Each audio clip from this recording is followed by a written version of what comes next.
Karen Reddington is the president of the Asia-Pacific division of FedEx Express. In this role, she heads the Asia-Pacific division from its headquarters in Hong Kong, leading North Pacific, China, and South Pacific operations. Ms. Reddington began her career with FedEx Express in 1997 in operations research, moving up the corporate ladder from managing director of network planning to engineering, and most recently becoming regional vice president of South Pacific operations. She is a four-time recipient of the prestigious FedEx 5-Star Award for her outstanding contributions to the business. Karen is active in numerous associations, including the International Women's Forum. In her FedEx article, she advised entrepreneurs to take a leap of faith, to be bold, and unleash their company's innovative spirit.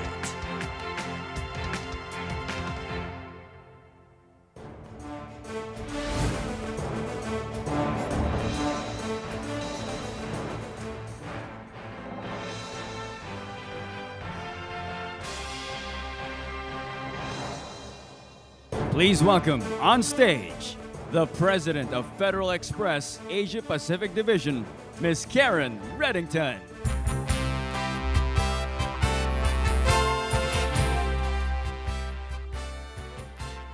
Well, good afternoon, everybody, and it's such a privilege to be here today to talk to you all, to be among an exciting group of small, medium enterprises and to see such entrepreneurial spirit.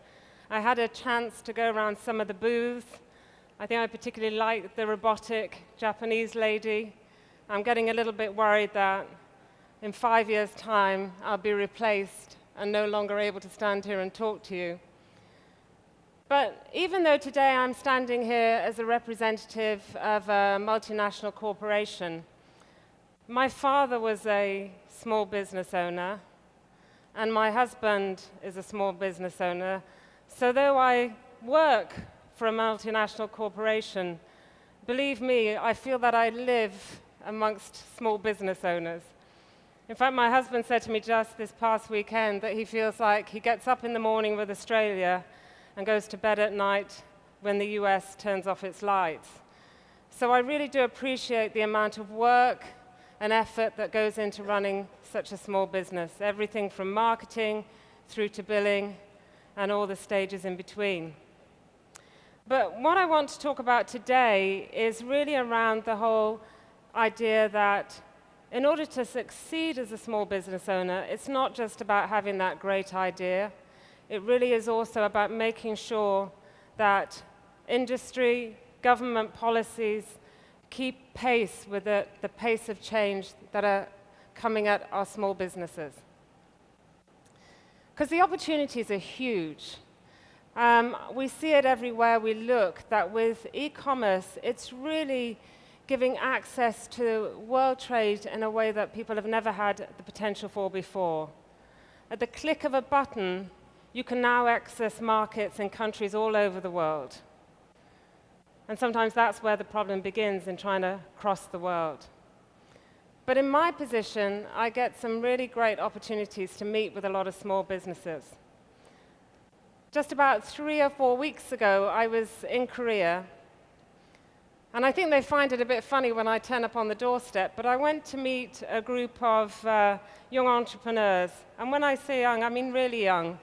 This company was run by 3 people, and I unfortunately think that they were all literally half my age. But they had a great product, and we were helping them to sell it across the globe. So it's really satisfying having those sorts of partnerships. Here in the Philippines, we work with a cosmetics company. Again, a great product that we're helping them take international, and they're seeing double-digit growth. And that's important because small, medium businesses who go internationally will grow faster than their counterparts who stay within their domestic market. And now I want to show you, it's better if you hear it coming from a customer rather than me. I want to show you one of the small businesses that we work with. It's a guy called Llewellyn, and he's got a product that he's been excited to take to market.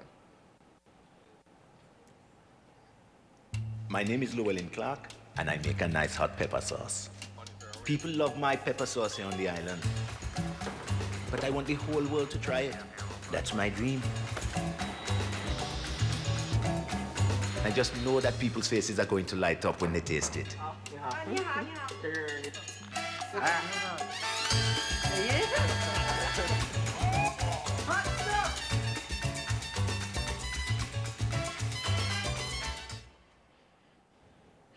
So if Llewellyn had just been selling on the island, he might not have got the message out to the world. So it's great to see him here today. But the key thing is that we see that not all businesses find it easy to access the world, the global markets. In fact, if we talk about APEC, what we see is that only 35% of all export trade in APEC is contributed by small businesses. But if you look at ASEAN, that number gets even smaller. It shrinks to 21%. If you go to certain countries like Malaysia, it's smaller still. It's about 14%. So the key is, with all these small businesses, they've got great ideas, but we need to get them on the move. And it's often the case that though e-commerce has surged ahead, though e-commerce has given these small businesses access to the world, often it's policy and regulations that are still archaic and haven't moved at the same pace. So let me give you a great example of what that means by coming back to FedEx, coming closer to home. Back in the day when FedEx started off, Fred Smith, who is still our chairman today, had this great idea. His idea was to connect the US coast to coast, 24 hours overnight, using aircraft that would have traditionally been used to move passengers, not freight. But there was a big problem.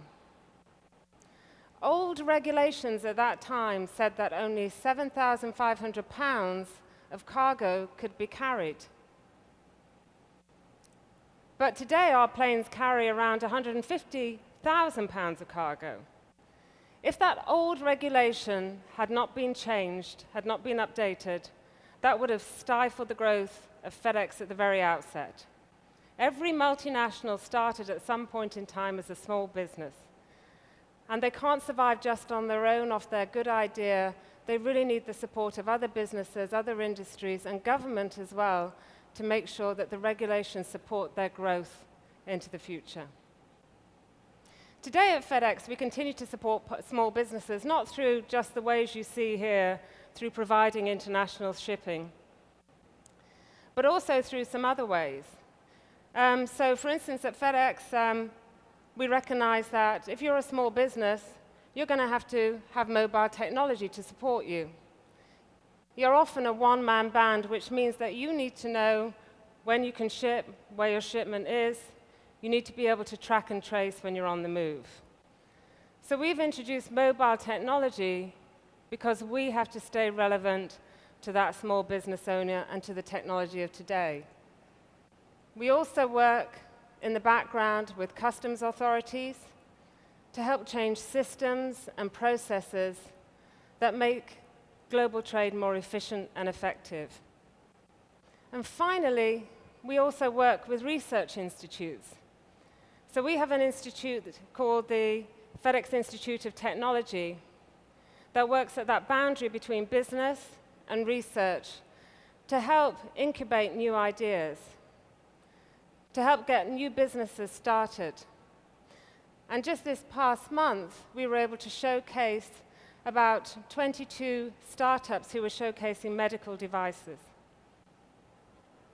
So as I say, it's extremely important that in order for small businesses to succeed, that innovation happens not just within the small businesses, but in industry and also with government and at the policy level.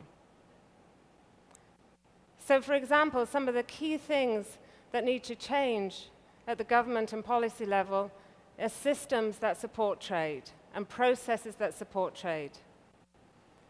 And what we would encourage are areas such as e-filing for customs clearance, It's already difficult enough if you're a small business who's tried to go international to move a package from country A to country B. First of all, you have to get to know all the regulations. Sometimes they're not clear. So we really need transparency of regulations. And then once you actually engage in trade, if you have to be burdened by cumbersome paperwork, it's just one more hurdle. So having a system such as Singapore, where you can file everything electronically, your payments are done electronically, that is the vision of the future. Also making sure that small businesses aren't burdened by cumbersome processes and costs. So many countries have very low de minimis levels, which is the level at which duties and taxes start to be collected. Often it costs more to collect these duties than it actually recovers in revenue.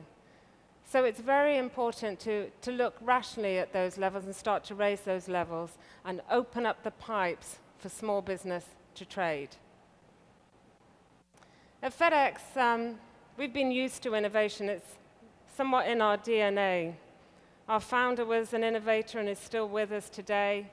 And we see that it's very important to keep pace with the times, to keep innovating with the times. And so it's wonderful when I see all these great ideas and look at the robotic lady down at the front. But what we must make sure is that these ideas are nurtured and allowed to flourish and survive and thrive. And so it's very important that we all remain flexible and agile, and that cuts across business, industry, and government. Thank you very much.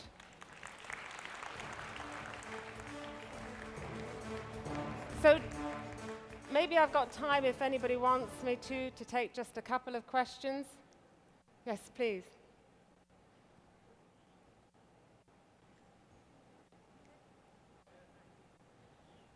You can ask me and I'll repeat it. You mentioned that there's the small, medium businesses, like the startup companies, are actually sending out and you're helping them. How do you go about doing that? Do you give them special grades? Okay, yeah. The question was, I mentioned that small businesses want to go out and trade internationally, and how do we assist them in doing that? First and foremost, as I said, if you're trying to ship internationally, it's a complicated business. So we take care of that from soup to nuts, essentially. So once you start shipping, we start to help you in terms of what paperwork you might need, and start to give you that sort of advice. We also can go even further up the supply chain, and if you're creating your website, we've actually produced some customized automation that helps people embed a shipping solution into their own website, so they don't have to design in that part of it. So the key is that we want to be very thoughtful about how small businesses operate and how we design our business. Believe me, big multinationals like ourselves have a big voice at the table, so it's extremely important that we talk to the small businesses and bring their voice forward. So it's about tackling those things that they find difficult. How do I set up shipping on my website? How do I move packages cross-border? Who will help me with the customs clearance? Our goal is to take that off their hands. Did I address your question? Thank you. One more question, maybe? And then I think time is not on my side. No? Ms. Reddington. Thank you. Oh, did I hear? I have a question. I am actually the voice, but my name is JJ Sison, and I'm also into business. I handle the business unit in the United States for my company, dealing in 16 states, and I have to admit, I love the logistics service that FedEx gave me and my company. Now, however, coming back to the Philippines, I was not able to experience the same amount of convenience. The Philippines being just using a sort of distributor, not really FedEx. Is there anything that you are doing? For example, I could print my airway bills in the United States, stick them on my labels, and drop off the packages at the FedEx station, and it's all taken care of. However, here, I have to go to the station, to the drop-off point. They will line up, get it processed, and then wait. then they'll take my money, my package, and then it's done. In the US, it is a process of only a minute. Here, it's a process of about 15 to 20 minutes. Is there anything FedEx is doing to address that in the Philippines or in third world countries wherein FedEx is using a, shall we say, a supplier or a partner? You know, if you do open an account with us, we'll come and pick it up for you. But yeah, I mean, I do appreciate the feedback. I mean, we tend to serve the whole world with partners in some countries and directly in others, but our key goal is that you have access to us, whether you drop off or you pick up. So I certainly take the feedback. But I am encouraged that you would print out, use our automation devices, and if you can get it into some of our service centers, our goal is to have those convenience points where you can go in and get served somewhere that is local to you and somewhere that is convenient to you. So certainly I take the feedback, and we're always looking for continuous improvement and helping you do business. And since I stole a question from the guests, would anybody like to add a question? Okay, I guess we are good. Miss Reddington, thank you so much for your time. Ladies and gentlemen, how about a hand?